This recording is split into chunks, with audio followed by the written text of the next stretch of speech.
Well, for better or worse, we are all the product of a family. So whether your family was or is traditional or single parent or adoptive or blended, we all come from a family of one kind or another. And our families are all part of what we call a family tree. That is, all the generations of families that have gone before. So I wonder how many of you have ever looked up on one of those websites like ancestry.com to look back into your family tree. Anybody ever done that? Oh yeah, a few of you. And so I wonder how far back have you gone to trace the origins of your family? I mean, most of us know a good bit about our grandparents, but how many have gone back 2 generations to your great-grandparents? You know a lot about them. How about your great-great-grandparents? All right. How many of you know that you have an ancestor who fought in the Civil War? All right. How about the Revolutionary War? Look at that. I know none of you did, but I mean, your ancestors did. How many of you have an ancestor that came over on the Mayflower? Anybody? Yeah, there's a few. Yeah, good for you. Well, I've mentioned here before that one of my family's claim to fame on my mother's side is that we are related to the last man hanged in Wise County, Virginia. My mother's great-grandfather was a man named Joseph Branham, born in 1845. Here he is with his wife. They're very cheery-looking folks. Both he and his father fought in the Civil War. And his younger brother, he was a second of 11 children, by the way, and his younger brother, by 15 years, was a man named Clifton Branham, my second great-granduncle, who was hanged in 1903 for killing his wife. He had also spent 14 years in prison prior to that for participating in a murder-for-hire plot, and during that time in jail, he became a preacher. Now, I'm not making this up. From an actual newspaper article in 1903, okay? You can't read this, but I'll read one little excerpt for you. Branham is only about 40 years old, but in that time, he has been a farmer, a trapper, a woodsman, a moonshiner, a preacher, and twice a murderer. Notice the headline, Career of Remarkable Man, to end on gallows soon. Remarkable man. I guess that's one way to say it. Now, today we're going to look back through God's Word to our spiritual ancestors, and we're going to see some kind of gnarly branches in our family tree. We're in a series right now, as you know, from Hebrews chapter 11 called By Faith, and chapter 11 of Hebrews is answering 3 main questions, I think. First, what is faith? In chapter 11, verse 1, we read, Now faith is the assurance of things hoped for, the conviction of things not seen. Now our faith is assurance, and we started with this weeks ago. It's assurance because it has substance. Our faith has a foundation in history, real things that God has already done in real time with real people. And that truth gives us conviction about the things that God has promised He will do, but has not yet done. Why is faith necessary? Verse 2 says, For by it the people of old received their commendation. That is, they were declared righteous by their faith, just as we are declared righteous, justified by our faith. Verse 6 says, And without faith it is impossible to please Him, God, for whoever would draw near to God must believe that He exists and that He rewards those who seek Him. And then over the last few weeks, we've looked at what faith looks like. And that's the point of the writer of Hebrews, to show us through examples from our spiritual history what faith actually looks like. We looked at Abel. We looked at Noah. Spent 2 weeks looking at Abraham. And today we look at what might be called the generational impact of faith. We're going to look at 3 things this morning. First, the blessing of God, then the blessing of a father, and then the blessing of a grandfather. And we're going to cover a lot of ground. So hang on, here we go. First, the blessing of God. Now, the word blessed is used a lot these days, especially on social media. I don't know how many of you pay attention to things like Facebook or Twitter. If you don't, you can ask your kids or grandkids what that's about. And you may not know what the whole hashtag thing is about. If you don't know that, also ask your kids or your grandkids. But you see a lot of people on social media use the little hashtag blessed. In fact, feeling blessed has become a way of doing something that's called the humble brag. You know what a humble brag is? It's a way to brag about your awesome life while seeming humble doing so, okay? Get a new full college scholarship, hashtag blessed, right? Get an unexpected promotion at work, hashtag blessed. Add a beautiful granddaughter to your family, hashtag blessed. I think you're going to see a lot of those in the weeks that lie ahead. And of course, those are blessings, but is this the sum total of what God means by blessing? Just the good life, all the good things that happen to us. Verse 20 says, by faith, Isaac invoked future blessings on Jacob and Esau. Now, we only have a few key stories from Isaac's life. Last week, we looked at the terrible and beautiful story of Isaac being offered as a sacrifice by his father Abraham. Now, usually, and this was the case last week, we think of what that must have been like for Abraham as a father. To be commanded by God to sacrifice what then was his only son would have been unimaginable to us. Just unimaginable. But Abraham trusted God to provide. And we saw that God did provide. But here's the question. What would that have been like for Isaac? What would that experience have been like for Isaac? If we assume Isaac was not a child, but rather a young man, late teens, early 20s, and we can assume that because Scripture tells us it was a 3 or 4 day walk up into the mountains to the place of the sacrifice, and because we're told that Isaac was carrying the wood necessary for the sacrifice. So this wasn't a child. This is a late teen, early 20s, a young man. We therefore can assume that Isaac willingly allowed himself to be bound and placed on the altar as a sacrifice. Think about it. Abraham was over 100 years old at that time. Isaac, as a young man, could have easily run away from his father, could have easily fought him off, but he didn't. And so I think we can assume that as Abraham trusted God, Isaac trusted his father. I think we can assume that Isaac learned God's covenant promise from his father Abraham, and in this way, he was blessed by God. Next, after a long and kind of weird story in Genesis chapter 24, a wife is found for Isaac. And when Isaac is some 40 years old, he marries a woman named Rebekah. So he's blessed with a wife. Then Abraham dies and leaves all his possessions, everything he owns, to Isaac, his son. So he's blessed with material resources, possessions, and some degree of wealth. And then we learn Rebekah is barren. She cannot have children, or has not had children. And we would immediately think, well, that's not blessing, because barrenness was considered a curse in the ancient world. And then in Genesis 25, we read, and Isaac prayed to the Lord for his wife because she was barren. And the Lord granted his prayer, and Rebekah, his wife, conceived. So Isaac was blessed by God. He learned faith from his father Abraham. He received an inheritance from his father, and then God answered his prayers for his wife to bear children.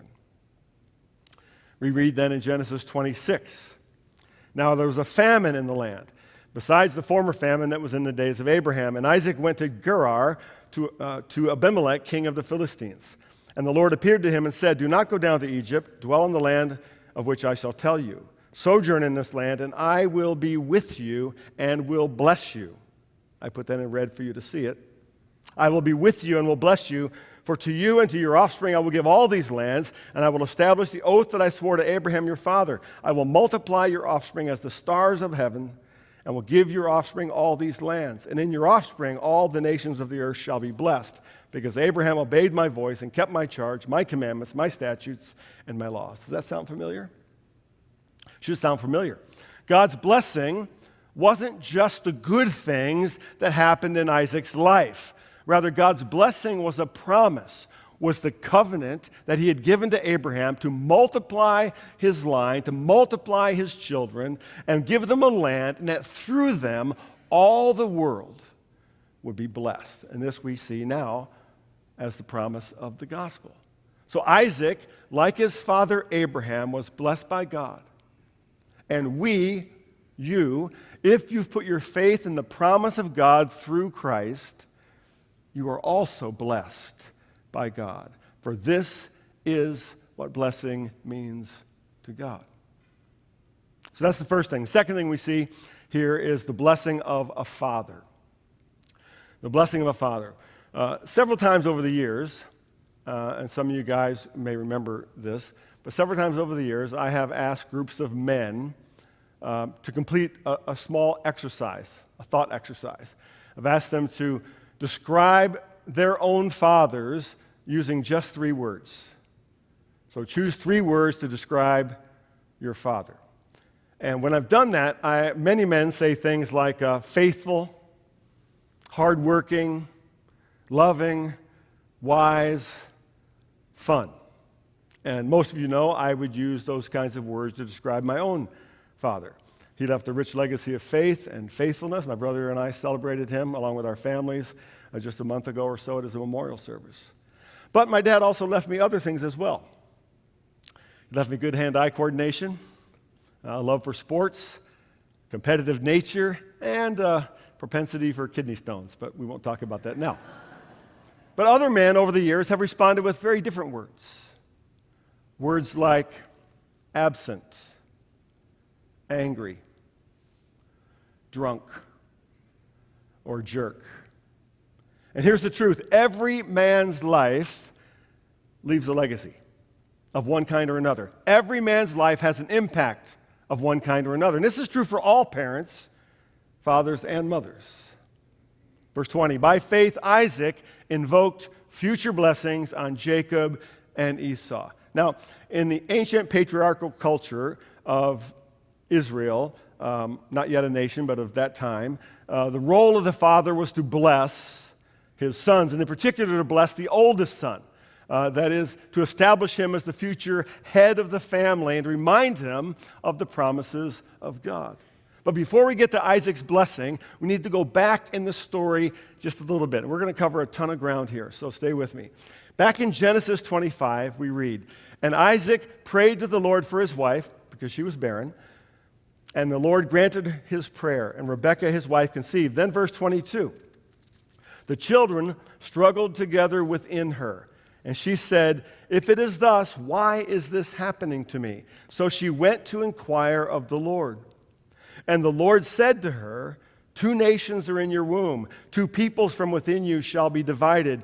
The one shall be stronger than the other, the older shall serve the younger. Remember that. When her days to give birth were completed, behold, there were twins in her womb. The first came out red, all his body like a hairy cloak. So they called his name Esau. Afterward, his brother came out with his hand holding Esau's heel, so his name was called Jacob. Isaac was 60 years old when she bore them. When the boys grew up, Esau was a skillful hunter, a man of the field, while Jacob was a quiet man. Little side note here. The ancient Hebrew word here translated as quiet man is tam. In our letters it would be T-A-M. And it can also be translated as blameless, complete, or upright. It's the word used to describe Job in the great book of Job. Just interesting. Jacob was a quiet man dwelling in tents. Verse 28, Isaac loved Esau because he ate of his game, but Rebekah loved Jacob. Now notice a couple of things here. We have a kind of a divine ultrasound here. Rebekah is expecting twins, and they're jostling with each other in the womb. And then God says something very surprising. And we have to notice this. He says the older will serve the younger. Next, notice Esau is born first, so he's the older. Jacob is the second born, and this is very significant in the ancient world because it means the eldest son will receive what was known as the birthright. Now, 2 things about the birthright. It included first a double portion of the inheritance of the father, and that was because the firstborn would become the head of the clan and would be responsible for everyone in the entire extended family. So he got a double portion of the inheritance. Second, it included a special ceremonial blessing, which we'll see in a moment, from the father that placed him in a covenant relationship with God. But God has already said the older will serve the younger. And then notice that at the very end of the passage, and I put this verse in red, verse 28, Isaac loved Esau because he ate of his game, but Rebekah loved Jacob. Now, this is what we might today call a dysfunctional family. The parents are playing favorites. Not a good idea. Now, all this sets up one of the most interesting and heartbreaking stories in the entire Old Testament, at least for me. Again, in Genesis 25. Once when Jacob was cooking stew, Esau came in from the field and he was exhausted. And Esau said to Jacob, "Let me eat some of that red stew, for I'm exhausted." And then in the parentheses, therefore his name was called Edom, which simply means red in Hebrew. Verse 31, Jacob says, "Sell me your birthright now." Esau said, "I'm about to die. Of what use is a birthright to me?" Jacob said, "Swear to me now." So he swore to him and sold his birthright to Jacob. Then Jacob gave Esau bread and lentil stew, and he ate and drank and rose and went his way. Thus Esau despised his birthright. Now this is enormously significant. To say Esau despised his birthright is to say he regarded with contempt the very blessing of God on his life. He regarded with contempt the blessing of God, sold it for a bowl of stew because he was hungry. And then years later, when Isaac is old, mostly blind, and near death, the time has come for him to give the ceremonial blessing. So he calls Esau, his older son, his favorite son, remember, and he tells him to go out hunting and prepare his favorite meal so he can bless him. But in the story, we find out Rebekah is listening in, and she wants Jacob to get the blessing. Why? Because God told her that the older would serve the younger. She believes God has promised that blessing to Jacob, who is her favorite. So she tells Jacob to bring her 2 young goats. She'll prepare his favorite meal of Isaac. She dresses Jacob up in Esau's clothes, puts goat skins on his arms so he feels hairy like his brother, and it works. If you read the story, it works. Isaac gives his blessing to Jacob. And here's the blessing, Genesis 27. Then his father Isaac said to him, "Come near and kiss me, my son." So he came near and kissed him. Excuse me. And Isaac smelled the smell of his garments. Remember, they were Esau's clothes. And blessed him and said, "See, the smell of my son is as the smell of a field that the Lord has blessed. May God give you the dew of heaven and the fatness of the earth, and plenty of grain and wine. Let peoples serve you, and nations bow down to you. Be Lord over your brothers, and may your mother's sons bow down to you. Cursed be everyone who curses you, and blessed be everyone who blesses you." So, with his mother's help, Jacob manages to intercept the blessing that Isaac means for Esau. But then, you know the story, Esau returns. Uh-oh. He brings food to his father, and Isaac's confused now. He says, "Who are you?" Esau says, "It's me, your firstborn, Esau." And we read, Isaac trembled violently and said, "Who was it then that hunted game and brought it to me? I ate it just before you came, and I blessed him, and indeed he will be blessed." When Esau heard his father's words, he burst out with a loud and bitter cry and said to his father, "Bless me too, my father." Isaac answered Esau, "I have made him lord over you, and have made all his relatives his servants. And I have sustained him with grain and new wine, so what can I possibly do for you, my son?" Esau said to his father, "Do you have only one blessing, my father? Bless me too, my father." Then Esau wept aloud. His father Isaac answered him, and here's the blessing. It reads a lot more like a curse. "Your dwelling will be away from the earth's richness, away from the dew in heaven above.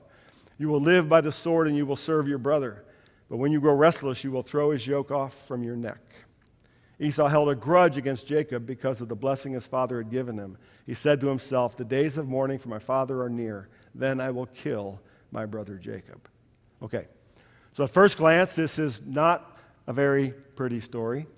It seems like the very definition of a dysfunctional family. But remember 2 things. God had already chosen the younger son, Jacob, when he said the older shall serve the younger. Remember, Esau had despised his birthright, treated with contempt the blessing of God. But Esau is Isaac's favorite, and he still wants to give the blessing to him. But Rebekah and Jacob conspire to deceive Isaac and intercept that blessing. And the blessing goes to the wrong son. Or does it? Or does it? Now, no one in this story is righteous. Not Esau, not Jacob, not Isaac, not Rebekah. And there are some serious consequences that follow if you read the story. Rebekah would never see Jacob again. She never would see her favorite son again once he leaves in fear of his brother. Jacob would run and flee in fear from his brother Esau for some 20 years. But even so, with all that, God is at work. Because running beneath all of this is faith in the promise of God. God told Rebekah, the older will serve the younger. We can assume that Isaac also knew this. Rebekah tried to make the prophecy come true in her own way, in her own time. Esau sold his birthright. We can also assume Isaac knew that. Isaac wanted to give his blessing to Esau, even knowing Esau had despised his birthright, even knowing God had promised to bless the younger son. See, Isaac wanted his way here too. So where is the faith in all this? That was one of my first questions when I read the Hebrews passage. Where's the faith in all this? It reads like a Jerry Springer story, right? Here's where I think we see it. When Isaac realized that he had been fooled, when he realized he had given the blessing to Jacob and not Esau, notice, he didn't try to take it back. He didn't say, oh, whoa, I made a terrible mistake. I've been fooled. Come back here, come back, Esau, I'll give you. No. What he said was, I blessed him, and he indeed will be blessed. In that moment, I believe, at the very end of his life, Isaac finally saw, understood, and surrendered to the will of God. It's never too late to surrender to the will of God in faith. And fathers, it's never too late to bless your children. It's never too late. That leads to the third part in this story. I'm calling the blessings of a grandfather. Blessings of a grandfather. During the week of my dad's memorial service, our family was together for a few days, and even though it was a very sad time for us, it was also a very, very good time. And we shared story after story about my dad, who was papa to my boys. Somewhere along the line, I learned from my boys that my dad learned how to text on his phone. And the boys shared with me that he texted them a lot more than I was aware of. Just these private little messages from grandfather to grandsons. For example, he loved sports, and he would text them before and after their games. Once, before an 8th grade football game, he texted one of my boys, "Good luck tonight. Make them remember forever the day they played the Bulldogs." It was an 8th grade football game. Sounds like Braveheart going to battle.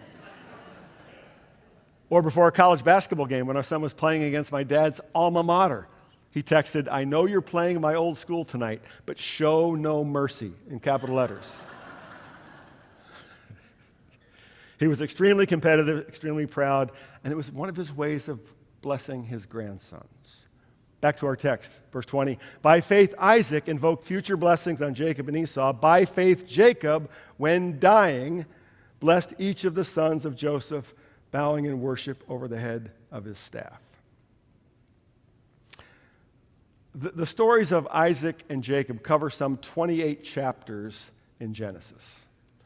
But we only have 2 verses in Hebrews summarizing their lives. We have to ask why. What is the writer of Hebrews trying to tell us? He's assuming they all knew the stories, but he's also telling us what's most important when it comes to what he's trying to teach us about faith. So this is many years later. Jacob is now dying, and he's giving a blessing to the sons of Joseph, to his grandsons. We're going to cover most of Joseph next week in the message. But let me just say here, if you're a grandparent today, never underestimate the unique place you have to bless your grandchildren. I think it's a very unique place grandparents can have.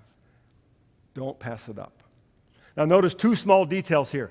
It says Jacob is bowing in worship over the head of his staff. Some translations say leaning on his staff. So why would, of all the things you could say about Jacob's life, why does the writer of Hebrews mention these two things? Well, actually three things. He's dying. He's at the end of his life. He's in worship, leaning on his staff. It's curious to me.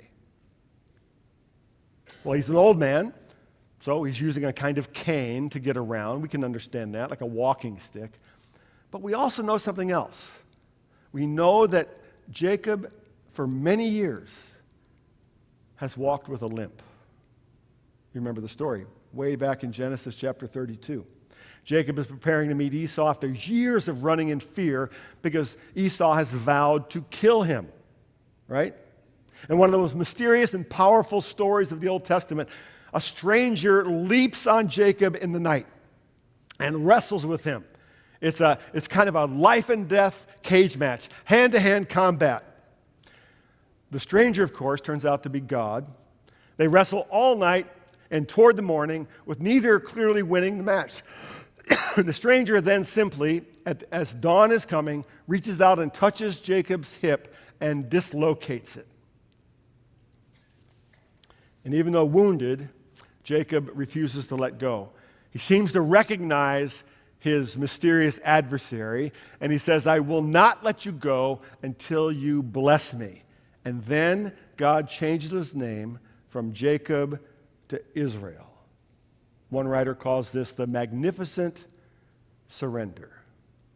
And from that moment on, Jacob walked with a limp, but he served his God.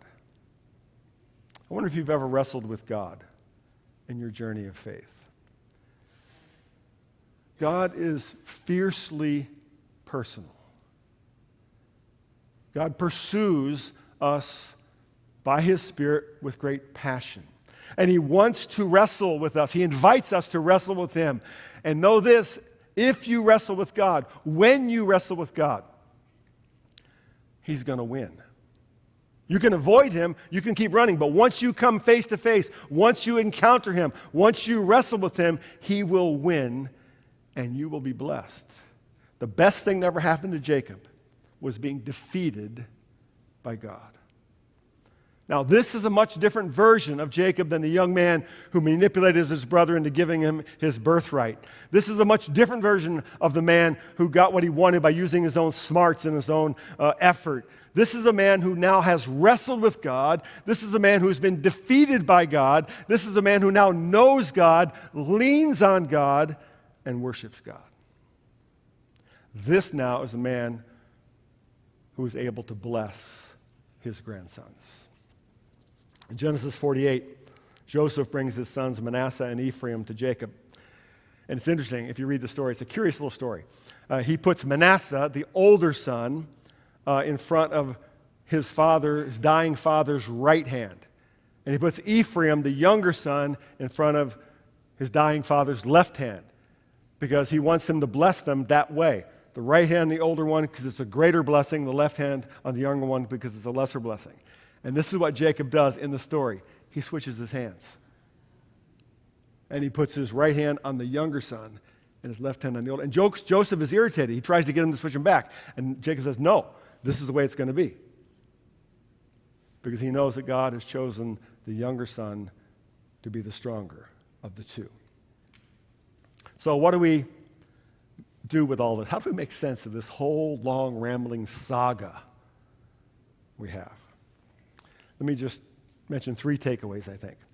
First, our faith is anchored not in the circumstances and events of our lives. Our faith is anchored not in our own strength or goodness or ability to bless ourselves.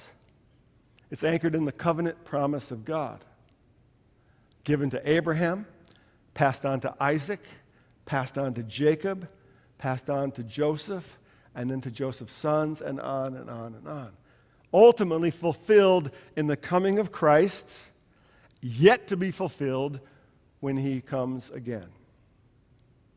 So we are recipients of the same blessing. Secondly, the journey of faith, and we've seen this before, the journey of faith is often hard, long, and messy. Like Isaac, we often want to do things our way. Like Esau, sometimes we ignore or turn our back on the blessing God is trying to give us. Like Jacob, we try to bless ourselves and discover God's true blessing only when he wrestles with us. Thirdly, God works his promise through imperfect people and imperfect families. I wonder if there are any twisted or broken branches in your family tree. You may look backwards. You may even look at your descendants, at your children or grandchildren, and see branches that aren't quite straight, that maybe are a little bit broken. And you wonder, what is God doing? Can God do anything with this? God can still work, he tells us. He can still work to straighten and strengthen what seem to be broken and gnarled family branches. And he can bring fruit from those branches. And in the end, we see all these flawed people, with all their mistakes, are commended by faith. By faith, Isaac. By faith, Jacob. In the end, they trusted the promise of God. In the end, they passed their faith on to their children and their grandchildren. Psalm 145 says, "One generation shall commend your works to another and shall declare your mighty acts." Will you bow with me as I close? Lord God, we thank you for your word. Today we thank you for these ancient examples of faith, people who lived in a much different time and a much different culture, but were so much like us in so many ways. We too sometimes struggle to trust you and your promise. We too sometimes struggle to find blessing. Sometimes we try to find blessing apart from you. And remind us by your word and your spirit that your promises are good and that you are faithful. And may we be faithful to pass your promises on as best we can to the generations that follow. It's in your name that we pray. Amen.